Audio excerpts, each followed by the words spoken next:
Salut, on continue dans la partie 4 pour créer un validateur qui va comparer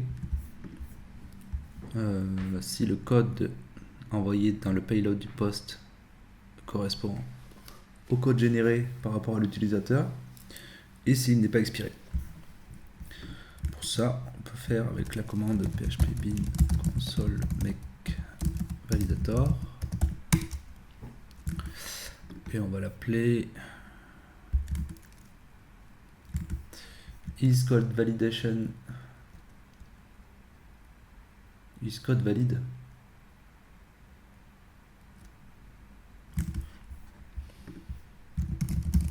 Is validation code valide. Is validation code valide. Et ça va rajouter validator. Is code valide. Is validation code valide. Bon, ça ira. Is validation code valide validator. Ouais, ça ira.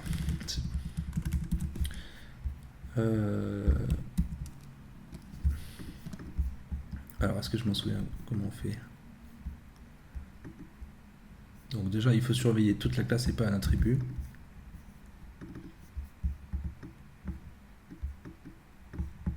Voilà, ils appellent ça une propriété.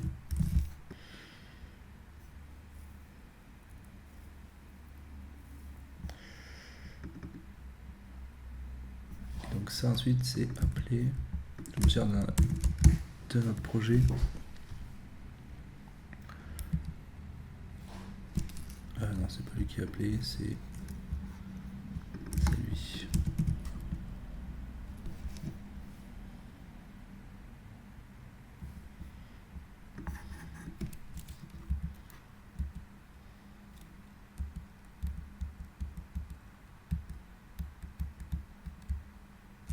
Ah non, je l'appelle même pas sur l'entité. En fait, il faudrait faire une entité, une interface.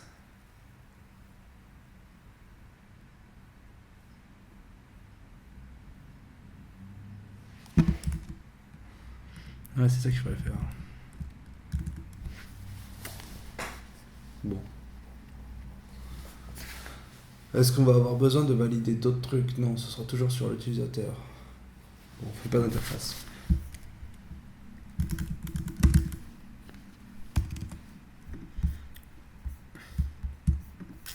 Alors, comment je m'étais débrouillé là? Déjà, j'avais fait...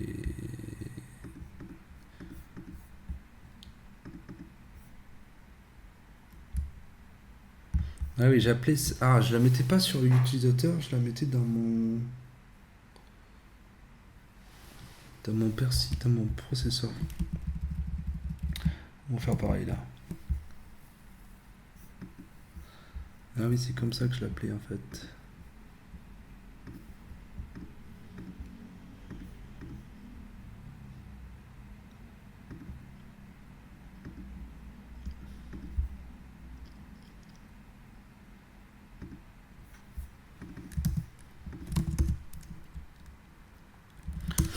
Voilà, je fais une nouvelle instance, je place code et email.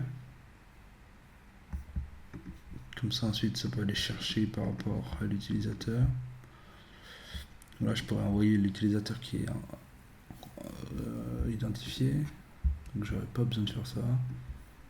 Ensuite je regarde s'il y a des erreurs de validation qui sont retournées d'ici. L'un ou l'autre.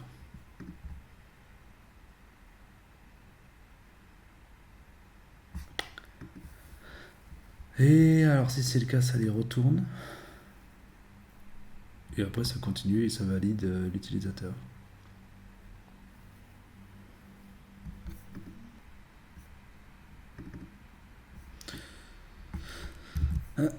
J'ai trouvé.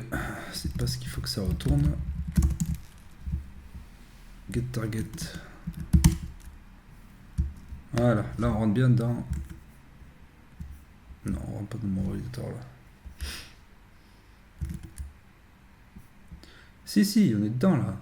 Is validation code validator.php. Et oui, c'est value, ce que je vais rechanger.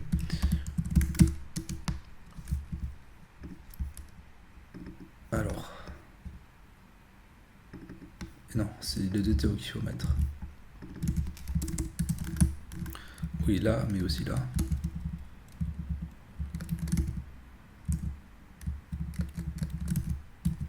Ça on touche pas. Input, ok. Ok, ça poursuit, ça fait ça. To do implement the validation here. Et là, on fait les validations. Donc c'est bon, on est bien sur notre...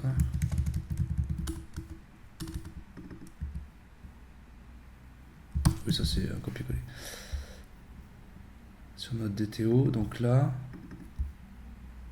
je peux récupérer mon validation code et je peux comparer avec le validation code qui est en base de données. Donc comment j'avais fait? Donc j'avais... Est-ce que je peux pas récupérer l'utilisateur? Ah, peut-être pas. Je suis coco.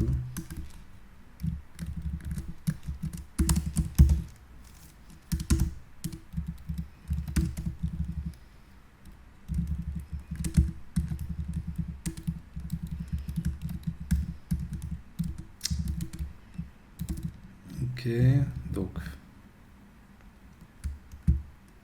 dans tous les cas on a l'utilisateur.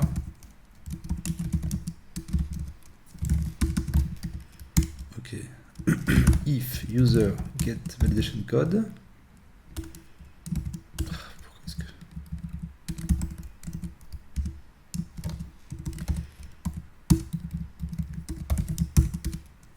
n'est pas... Non, on va d'abord regarder s'il est expiré.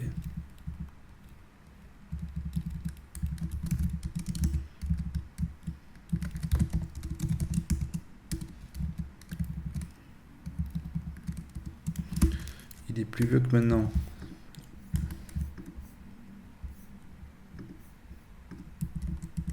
Si maintenant est plus vieux que le code, Bossro. Non, j'ai pas besoin de value.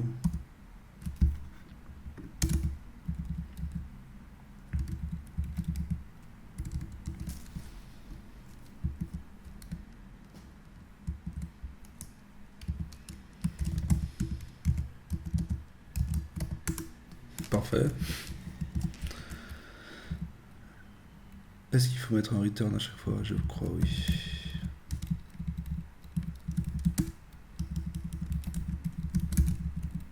Si c'est ça. The validation code does not batch. Oh, mais il l'avait mis là. C'est pas mal. Ok, très bien. Alors déjà, c'est pas le bon. Ah, là, il met des bonnes erreurs là. The validation code has expired. Et déjà, il y a les deux erreurs. Vous pourrez s'arrêter à dès qu'il y en a une qui est mauvaise. Enfin, dès qu'il est lui, on n'a pas besoin de savoir s'il est bon, correct ou pas. Ok, the code has expired. Donc là, il faudrait faire quelque chose pour pouvoir le retourner le nouveau mail.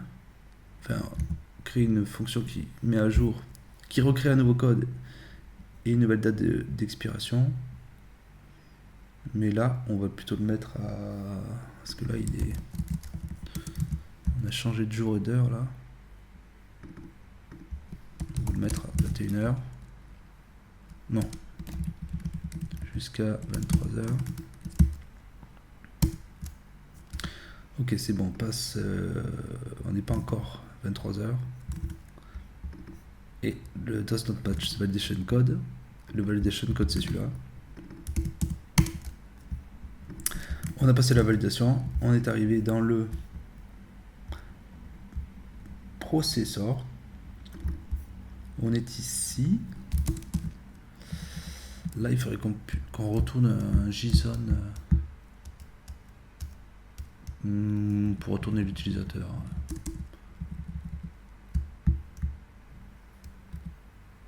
Donc on n'a pas besoin de faire ça. On n'a pas besoin de ça. On n'a pas besoin de ça. Est-ce qu'on a besoin de ça? Oui. Donc quand on arrive là, en fait, ben, on peut tout simplement mettre... On va chercher l'utilisateur, on le met à jour. On met is enabled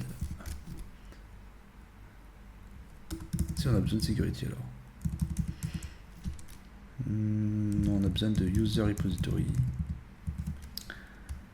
Et aussi de security.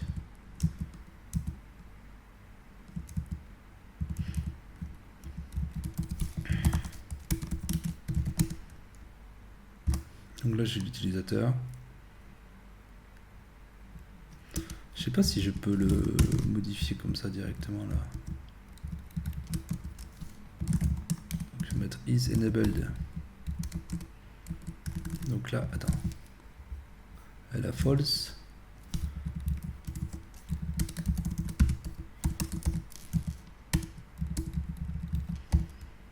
Set enable to true. Et est-ce que j'ai besoin de persiste après? Ah, il faudrait que ça me retourne l'utilisateur. Bon, ça va même pas persister. Parce que c'est pas... Et si je mets ça là, si je mets user,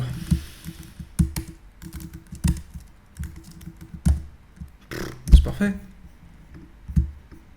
Voilà. Donc là on est passé par là, on arrive là, car on a fait des validations.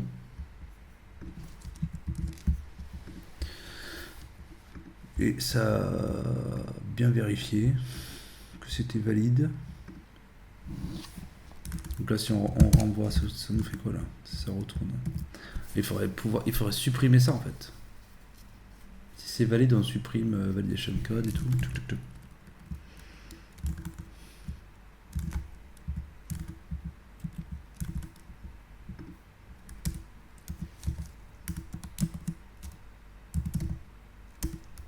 Ouais.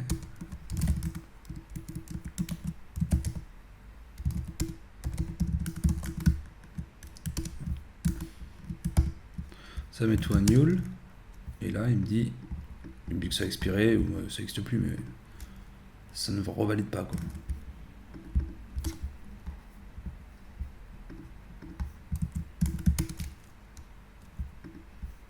Si on envoie nul, ça fait quoi?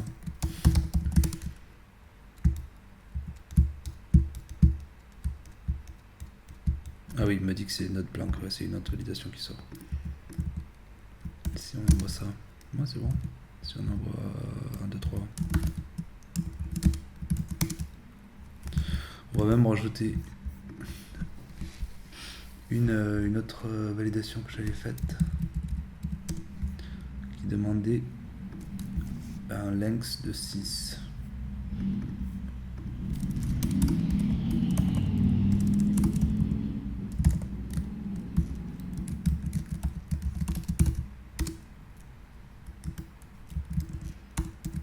Il n'y a pas equal.